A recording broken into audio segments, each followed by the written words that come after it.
সেঞ্চুরিটা যেহেতু অবশ্যই স্পেশাল, আমি আমার বাবা মার জন্য এটা দিতে চাই আর কি। আমি আসলে কখনো বলার দেখে খেলি নাই। অ্যাডাম গিলক্রিস্ট ও যখন আমার ইন্টারভিউ করছিল তার আগে আমাকে বলছিল যে ও অনেক এনজয় করছে আমার ব্যাটিংটা। তো ফার্স্ট অফ অল আলহামদুলিল্লাহ, খুব ভালো একটা দিন পার করছি আমরা।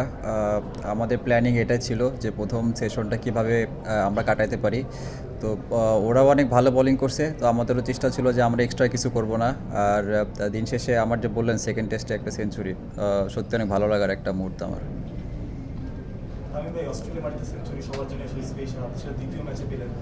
এই সেঞ্চুরি আসলে কাকে ডেডিকেট করতে চান? আর আমি দেখেছি যে তামিমের একটা সেঞ্চুরি ছিল লর্ডসে, আপনি পেলেন অস্ট্রেলিয়া এসে, কোনোভাবে মনে হচ্ছিল কিনা ওই সময়টা, ওই ব্যাপারটা?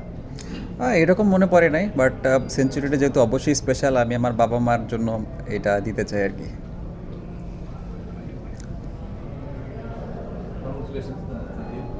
অস্ট্রেলিয়ার মাটিতে অস্ট্রেলিয়ান বোলারদের এগেনস্টে সেঞ্চুরিটা বড় জিনিস, বাট আপনি এখানে খেলে কতটা কমফোর্ট ফিল করেছেন বা কখনো টাফ টাইম গেছে কিনা আপনি ইনিংস এবং অস্ট্রেলিয়ান বোলারদের মধ্যে কার বলটাকে আপনার ইজি মনে হয়েছে, কাকে টাফ মনে হয়েছে?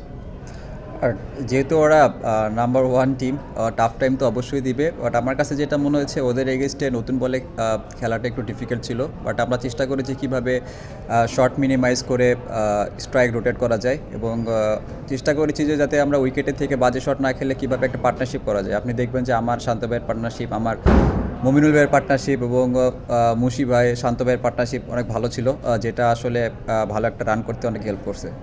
আর যেটা বললেন যে ওদের, আমি আসলে কখনো বলার দেখে খেলি নাই। আমি সবসময় চেষ্টা করেছি বলের যে মেরিট অনুযায়ী ব্যাটিং করার। আপনি তো কালকে থেকেই খুব সাবলীল ব্যাটিং করছিলেন, আজকেও ব্যাটিং করেছেন, সেঞ্চুরি করেছেন, দীর্ঘ সময় ব্যাটিং করেছেন। এই সময়টায় আপনাকে আউট করতে অস্ট্রেলিয়া স্লেজিং করেছে কিনা? আমরা দেখেছি যে মেহেদি মিরাজের সঙ্গে স্টার্কের একটু কথা বাক্য বিনিময় হয়েছে, তো আপনার ক্ষেত্রে কীরকম হয়েছে কিনা, বা ওরা আসলে মাঠে কীরকম বিহেভ করেছে? আসলে আমি এটার আগে থেকে রেডি ছিলাম এটার জন্য। আমি জানি ওরা যখন উইকেট পাবে না তখন ওরা অনেক হার্ড টাইম দিবে, সেটা বোলিং করে হোক বা মুখে কথা বলে হোক। বাট ওরা করেছে কিছুটা, অতটা করে নাই। বাট আমি চেষ্টা করেছি, যেহেতু আমি আগে থেকে রেডি ছিলাম, অতটা আমি গুরুত্ব দেই না জিনিসটা। স্টিভ স্মিথ গতকাল বলছিল যে উইকেট একটু ট্রিক, আপনার সেটা মনে হয়েছে কিনা? আর আউট হওয়ার পর স্ট্যান্ডিং ওভেশন পেয়েছেন, সেটা কেমন লেগেছে?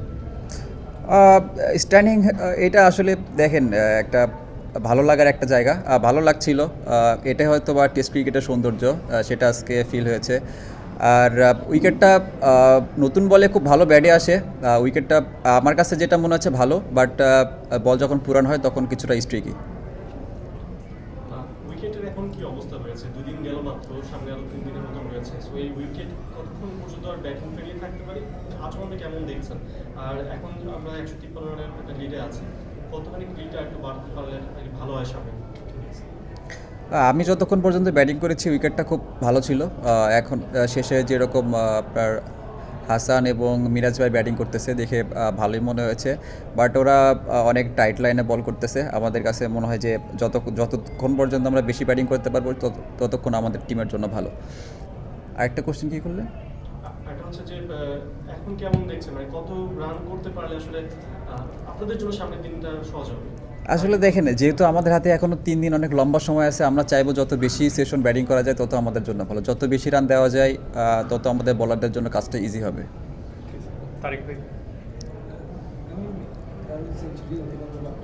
আপনি আসলে স্টার টি-20 ওয়ানডে দিয়ে টেস্টটা পরে শুরু হলো এবং আসার পর অনেকেই বলছে যে ওয়ানডে টি-20 প্লেয়ার টেস্টের সাথে আসলে মানিয়ে নেওয়া, দ্বিতীয় ম্যাচে এসে অস্ট্রেলিয়ার মাটিতে এমন বিধ্বংসী বোলিং লাইনের পক্ষে খেলে সেঞ্চুরি করাটা, এই সংস্করণটা মানিয়ে নিতে কী করেছে?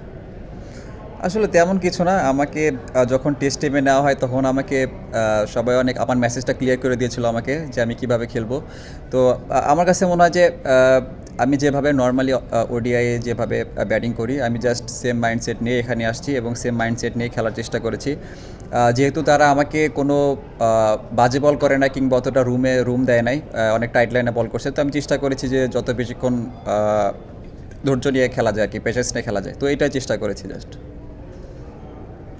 Time, congratulations. Thank you. অভিনন্দন। আজকে তো অনেক গ্রেট ক্রিকেটার এখানে ছিল। অ্যাডাম গিলক্রিস্ট আপনার ইন্টারভিউ করেছে, পাশাপাশি রিকি পন্টিং বা ম্যাথিউ হেডিনের মতো ক্রিকেটাররাও ছিল। নিশ্চয়ই অনেক প্রশংসা করেছে। থাকে না, অনেক কথা শুনতে আসলে একটা অনুপ্রেরণা পাওয়া যায়। এমন কোনো কথা কি কারোর কাছ থেকে ভালো পেয়েছেন বা শুনেছেন যেটা আপনার কাছে অনেক বেশি ভালো লাগে কাজ করেছে? আরেকটা ব্যাপার হচ্ছে স্টিভেন স্মিথকে তো একটা থ্যাঙ্কস দিতেই পারেন সেঞ্চুরির জন্য, যেহেতু একটা ক্যাচ আসলে ড্রপ করেছে একদম।